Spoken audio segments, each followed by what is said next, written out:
আসসালামু আলাইকুম, ভালো আছেন সবাই?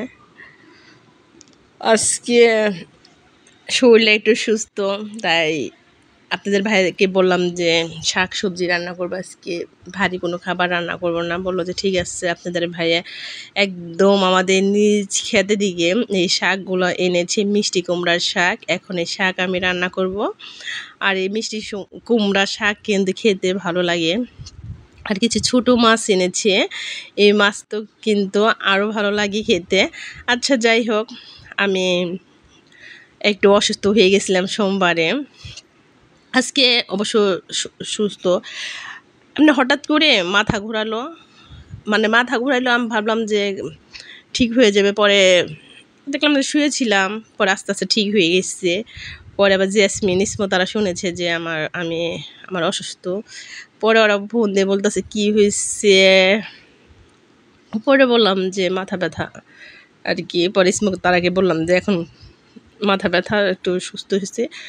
কয় আমি আসতেছি। আমি কি না আসতে হবে না, আমি এখন সুস্থ হয়েছি। কয় না, আমি টাউনে বের হয়েছি, আমি আসবো, আমি দেখবো, এক নজর লো দেখবো। দেখেন ভালোবাসার মানুষ থাকলে কীরকম মায়া করে।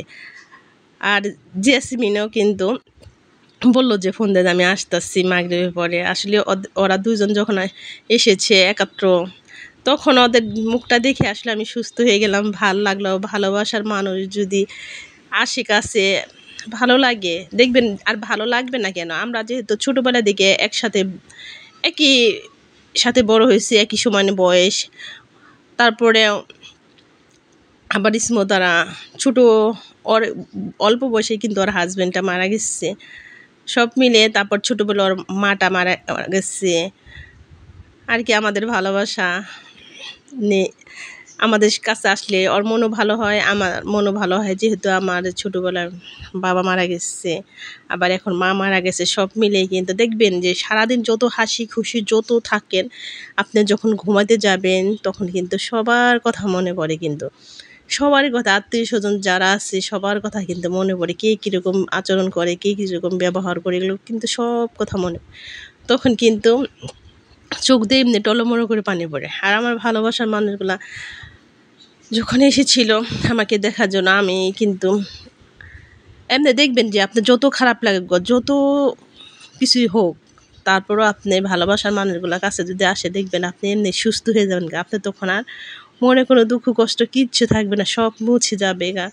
যেহেতু ভালোবাসার মানুষের কাছে বসবেন, কথা বলবেন, বসে থাকবেন। যেহেতু একসাথে আমরা ছোটোবেলা থেকে একসাথে ছিলাম, মৃত্যুর আগ পর্যন্ত যেন আমরা একসাথেই থাকতে পারি। আপনারা দোয়া করবেন। যেহেতু আমরা একসাথে পড়াশোনা করছি জেসমিনের সাথে, ওদের আসলে এখনও এরকমভাবে কিন্তু কারো থাকে না যে ছোটোবেলার বান্ধবীদের সাথে কিন্তু কারোর দেখা সাক্ষাৎ কিছুই হয় না। ঠিক আমার কিন্তু আছে।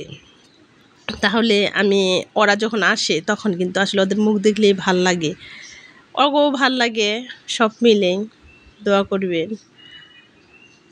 মাঝে মাঝে আগে কিন্তু আমি আর কোনো সমস্যা ছিল না, এখন আমার মাঝে মাঝে মাথা ঘোরায় আর কি, এরকম হয়। আর হবে না কেন? আমি অনেক ডায়েট করি। আসলে আমরা বাঙালি না, ভাত খাওয়া বাদ দিয়ে দিলে কিন্তু অসুস্থতা পড়ে। আমি ভাত খাওয়া বাদ দিয়ে দিছি দিকে, তার জন্য আমার এরকম হয়েছে। আসলে আমাদের মাঝে মাঝে একটু একটু ভাত খাওয়া দরকার ছিল। আমি আবার শাক সবজি ইচ্ছা মতন খাই, মাছ মাছ ইচ্ছা মতন খাই। ঠিক আমি ভাত খাওয়াটা বাদ দিয়ে দিচ্ছি।